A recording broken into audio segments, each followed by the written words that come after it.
violence and other kind of violence. Get away! I could be at work, at school, in my car, and I can still get shot by the police, but I can get shot anywhere. So it is what it is.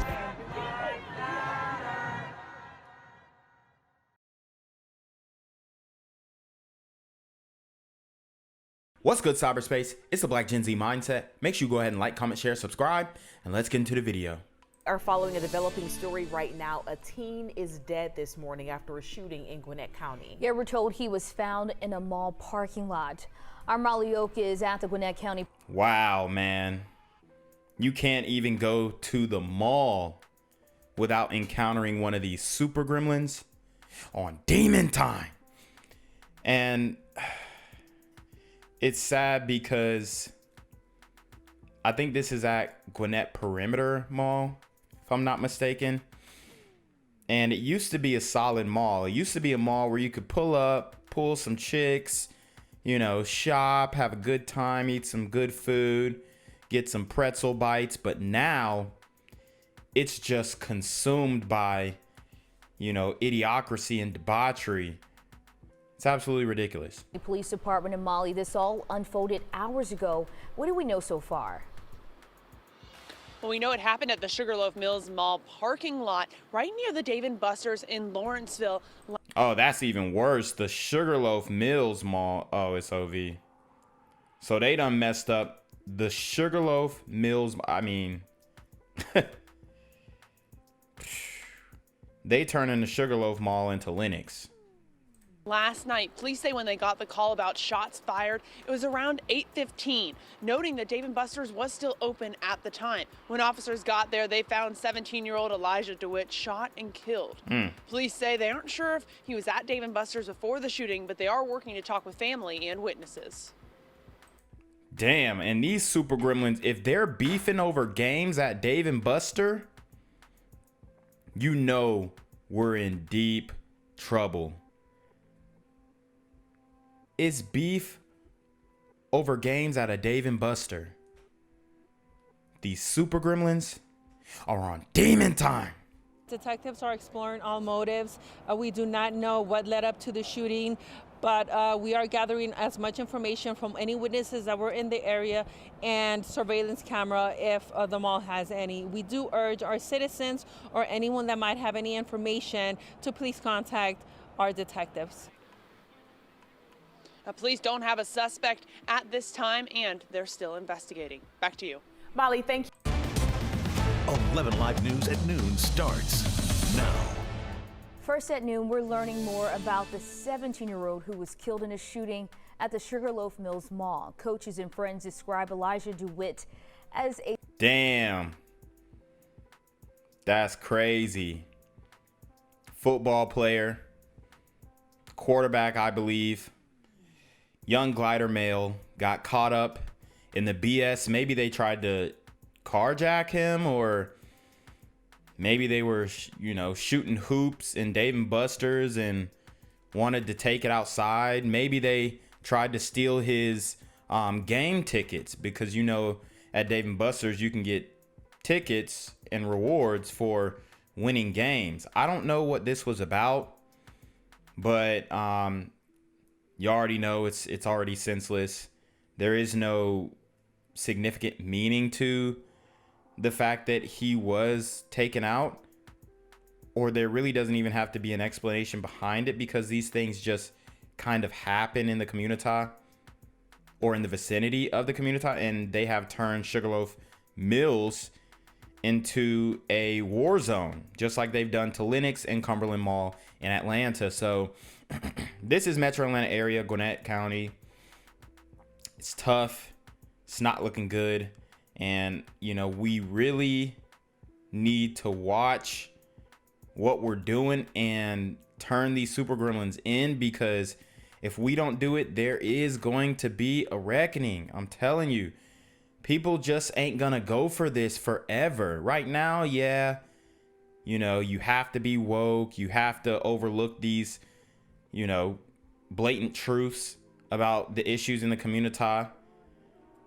But I mean, if this continues and it's not addressed, we're going to have a real problem not only getting respect wherever we go, which is an issue now because a lot of people ruin that for the whole community, but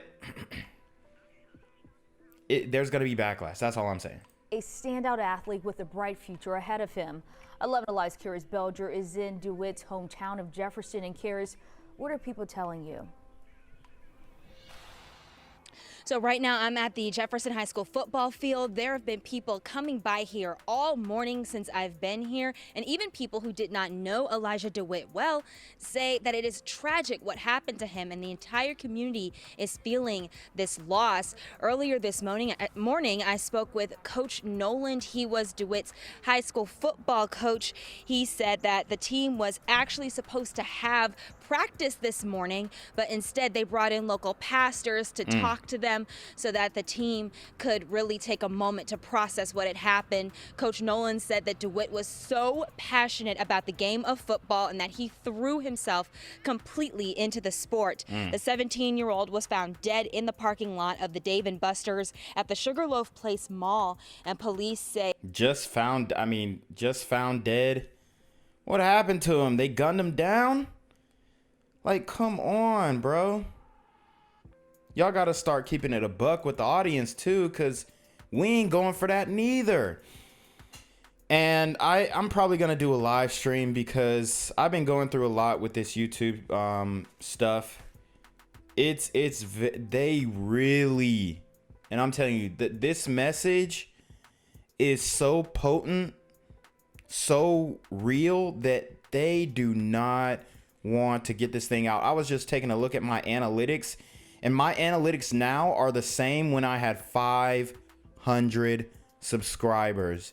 It is blatantly obvious that my message is being limited, and it's extremely discouraging. And I know that you guys do what y'all can do to help me out when you can, but just like the video, subscribe, share it, because honestly, I don't even know what to do. My hands are tied. All I can do is keep creating content and posting on other platforms, but it just seems like no matter how hard I go into this channel, it's just diminishing returns. And it's extremely discouraging. And I do love covering these stories, but it's just difficult to know that no matter how hard I go, no matter how hard I work on exposing this stuff, it's always going to be suppressed. It's always going to be limited. It almost feels like there are no options. Calls of gunfire came in just after 8:15 p.m. Now, right now, they say they do not know what led up to the shooting, but Coach Nolan says DeWitt's loss is being felt throughout this community. Our senior class is the one most affected by it, because the unique thing to Jefferson is, 98% of our kids start here in kindergarten, and they've been together their whole life. So they're really emotional. They're really hurting. There's no answers to it, and so you just try to be there for them. And there's no answers to it. How about locking these Super Gremlins up? Because I wouldn't be surprised if the guys who shot him have a very long and documented criminal record. And try to help them in any way that we can. So the coach says that there are plans to honor DeWitt throughout the year. They plan on putting his jersey number 2, on the team's helmets, and he's going to let his teammates think of other ways to honor him. And right now, there are so many questions still left in this case. So police are asking anyone who may have information to come forward. Back to you. I'm here on the corner of MLK and Frederick Douglass, where a shooting just took place. And as you can see, it's a pretty rough area. So I'm basically risking my life reporting on this madness. So make sure you do me a favor and hit the subscribe button. Like the video, hell, share the video. And make sure you go ahead and leave a comment down in the comments section to continue the discussion on how we can find solutions to all this son violence in the streets. I'm Jaquavius Jackson, here live, reporting from Atlanta, Georgia, BGZM News 17. He's a great athlete. He's a tremendous football player. He is a lot of fun to coach. He was a true warrior every Friday night. He loved the games, and he always played big. And you're not going to hear any quarterbacks in college or in the NFL speak about this. You're not. Okay? You're not going to hear any players besides these guys on this Jefferson football team speak about this. And I'm very familiar with Jefferson High School because I went to Clark Central High School, and we definitely, ran into each other during the regular season. And when I was there, at least, they were a solid football program. So I have a lot of respect for them. I have a lot of respect for all of these different sports teams out here. But it really hurts that you don't see any professional athletes speaking about these murders that go down in the community from people who directly identify with them, their grind, their story, their struggle. You never hear any of these professional athletes come and speak out about this. And I think that needs to change. I think that's a huge issue. He's going to be missed tremendously as a part of our team. Tell me about the first time you met Elijah. Well, he came in. He had been at Prince Avenue and wanted to come back. He grew up here. And shout out to Prince Avenue. I went to Prince Avenue as well. Played football there. So me and this guy have a lot in common. Damn, it's so. This is heartbreaking. So sad. Shout out to his family. I know they're hurting for real. Because you've got a healthy boy here. He's physical. He's a warrior, like Coach said. He's got the respect of his team, got the respect of his coach, got the respect of his peers. Clouded up at the high school. Probably playing multiple sports as well. Just an all-around, all-American guy. His life is snuffed out by these Super Gremlins on Demon Time. And played here, and he went there for 1 year, and he asked me, Coach, I'd like to come back, and I said, I don't think you need to come back. You probably need to stay where you are. And so we had an interesting conversation about his motives for being here, but he's been great since the first day he got back into our program, and he did a lot of dynamic things out here on the field for us this fall, and it's just such a tragedy for him and for his family and for his teammates. It's devastating, One of his best friends is our quarterback, and that's who called me to tell me, crying, and it's just one of those things that you don't want to have to ever live through again. And it was a long night, and it's been a long morning, and we're just trying to find our way through it.